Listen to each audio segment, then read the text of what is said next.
Hey, this is Victor Ortiz, and in this video, we're talking about what is emotional intelligence and how to use it to your benefit. Now, if you're looking forward to more of these videos, I'll be releasing a video on each pillar of emotional intelligence in the next couple of weeks. Now, what is emotional intelligence?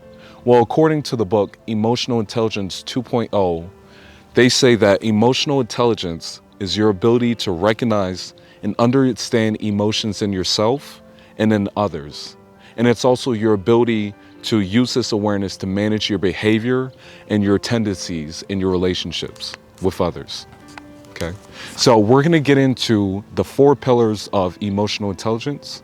Now, the first 2 pillars are categorized under personal competence.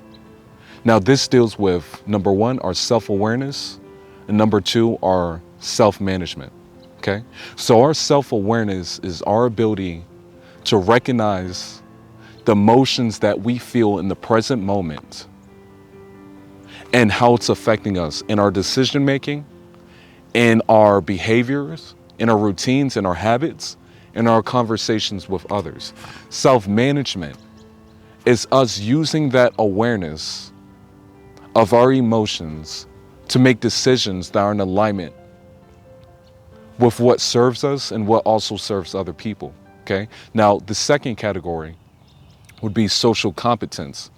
Now, social competence has 2 pillars, right? This is social awareness and this is relationship management. Now, social awareness is our ability to recognize the same emotions we recognize within ourselves, but to recognize in other people. This means our ability to recognize and read people based off their body language, their facial expressions, right? This means we're reading the mood and the energy of the environment in the workplace. This could be at home, this could be at work, this could be at the public, in a restaurant, whatever, okay? So let's talk a little bit about personal competence. Now, just so you know, I'm going to go more in depth on each pillar in the next series of videos. So if you're looking forward to that, watch the next series of videos. So let's talk about personal competence, which is self-awareness and self-management. What does it look like when we practice personal competence, when we practice being aware of our own emotions, and we also use self-management? What that looks like is this. Let's say I'm at work and I'm dealing with a specific project where I have a lot of responsibility on my end. And therefore, at this current state of time, for the period of days or for a period of weeks, I'm feeling very stressed out. I'm feeling angry.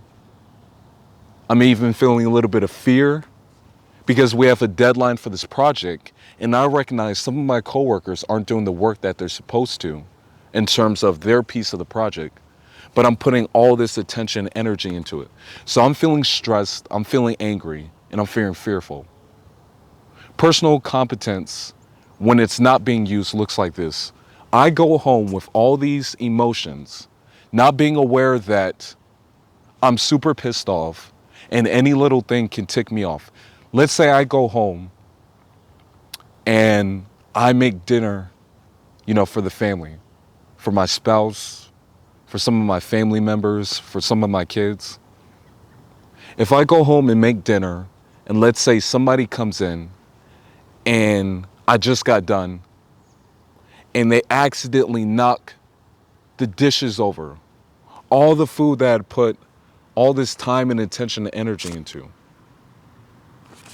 That right there, not realizing I'm still in that state that I was in earlier at work, where I'm stressed off, I'm pissed, and I'm angry.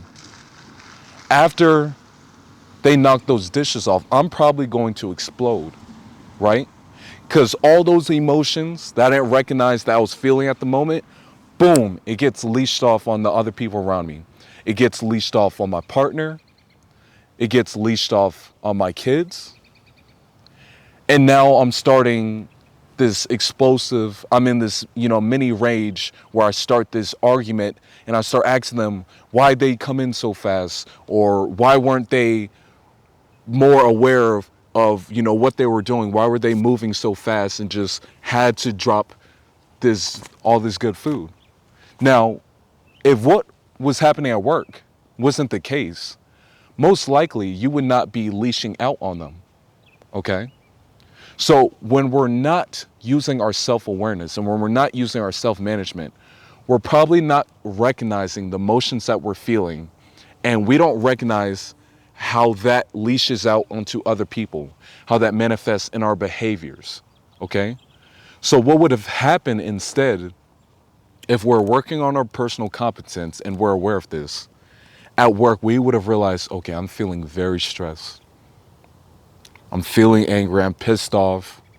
Tommy's not doing his work. Elizabeth's over there on the phone. She's not even doing her piece of the project. I'm the only one doing the work that I'm supposed to be doing. But I know that when I go home, I don't feel like interacting with people. So therefore, when I go home, I just want to be alone in peace. So self-awareness would be recognizing emotions. Self-management would look like this. I go home and I tell my partner, hey, I'm not really feeling it, babe. I'm just going to go head upstairs to the room. I just want to be alone in the dark, in the quiet, to myself and to think. And I have to get some work done. So just tell the kids, that way, they don't bother me. That right there would eliminate the possibility and the opportunity for you to leash all these emotions out on other people when it wasn't their emotions to first even deal with, okay? Another example of personal competence could look like this. Let's say you're someone who has a habit of not answering certain people's calls. Let's say you're just someone who's very busy, but you have a partner who is just the type of person where they always like to be communicative, even on the small things, but you're the opposite. Personal competence could be you being aware of the fact that you're someone who needs more time to yourself. And the self-management could be you letting your partner know what's appropriate for the situation and what you like to do in your own space, in your own time. You can say, hey, I only really like to be on the phone or talking, around this area of time, maybe from 3 to 4, when I get my break. And it's just because I value my time with myself, and that's when I get the most work done and I'm the most creative, okay? Now, let's talk a little bit about social competence. Now, in social competence, which deals with social awareness and relationship management, let's start with social awareness, right? Let's say that you go into work and you recognize that, Katie's doing some work and she's just, looking stressed out and angry, right?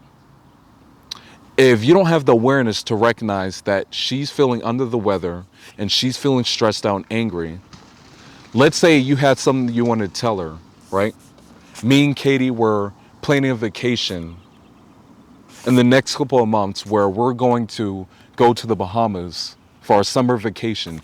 And we've been planning this for a while, for months, maybe for even weeks. And we've put so much energy and emotion into this, and I'm super pumped up because I just found, a new deal on some flights or the accommodation, some hotels, and I want to tell her this. If you're not practicing social competence, you may be unaware of the fact that Katie's very busy with what she's doing at the time. She's feeling stressed out like you were in the other example. So therefore, if you're not aware of this, if you're not using social competence, you're going to go up to Katie and try to give her this information and try to ask her questions about what she thinks about this whole situation. And she's probably going to either be pissed off giving you one word answers, because obviously she's doing work and she's thinking, how is this person not aware of this? Why is Victor still, trying to communicate this with me? Okay. So she may get pissed off at you, or she may shrug you off. And if you're not aware of how she's feeling in the moment, you may be interpreting that as, why is she pushing me back? Like, we were so excited about this. Well, we have to take the time to recognize other people have emotions and feelings too. And we have to manage our behavior and some of our tendencies according to the mood or according to that specific individual. So if we're practicing social awareness, if we're practicing self-management, we would have realized that now's not the time to bring that up with Katie. I'm going to give it maybe a couple of hours, or I'm going to come back to her later on today or tomorrow or next week. And that's when I'm going to give her that information, right? Social competence is knowing what to say or what not to say at the right time, at the right place, the right environment, in the right scenario, okay? Another example of social competence would be you having feelings for a specific individual, yet when you communicate with this individual, maybe over text or maybe over phone calls, you realize that that energy or those emotions or that expression and communication, it's not being reciprocated in the same way. So let's say you have these intense emotions for this person, you're really feeling this person, you feel like they're aligned with you, you vibe with this person. But obviously, when you interact with this person in public or wherever you guys interact, their facial expressions and their tone of voice, their communication indicates that they're not interested in you. Yet you keep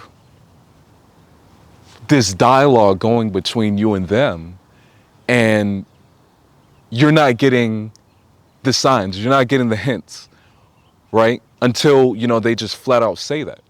So when you're not practicing social awareness, when you can't recognize how other people feel, you're going to end up doing things that irritate other people, and in reaction, they're going to say things or do things that cause an emotional response in you and trigger you. And you're going to be confused as to what happened. This is why it's important to practice our personal competence and to practice social competence, because it makes up our emotional intelligence. Our emotional intelligence is critical to our success in our decision making and going after the right opportunities, right? Our emotional intelligence is the foundation of what affects how we manage our emotions, our anger management, how we manage our stress, right? It also deals with our accountability and our social skills. If you're not someone who practices social competence, you're probably not going to be someone who's as accountable as someone who does practice social competence, right? Let's say that your best friend is getting married and he wants you to be, your best man. And you're supposed to go out and get specific clothing and get specific items and help set up with this event in this wedding. And he gives you this specific responsibility of things that you have to do. If you're not someone who can read people and learn how to really listen to, what are their motives, what are their desires, what is their goals for this project. If you're someone who agrees to this and you say, yes, I'll take care of this responsibility. If you're not practicing your social awareness, you're probably not even gonna spend any time trying to understand what it is that they're trying to do, and therefore you're probably not going to have the relationship management skills to be accountable and take care of your responsibility. So emotional intelligence is very important, and it's critical to our success. Now, if you're more interested, I would suggest watching the next set of videos I'll be releasing, as well as check this book out. It's called Emotional Intelligence 2.0 by Travis Bradbury and Gene Greaves. Now, it also comes with a self-assessment test near the end of the book where you can type in this code online and you can rate yourself at the beginning of your journey in seeing where you fall on the lines of your self-assessment score. Therefore, based off your score, you can realize, oh, I need to work more on my relationship management skills, or I need to work on my self-awareness because I'm not recognizing my emotions and I don't understand the connection. I don't understand my triggers and why it is I feel the way I feel. Okay, so this is very important when it comes to our emotional intelligence. So if you like this video, check out the next video I'll be releasing on self-awareness, and I'll see you in the next video. Thank you.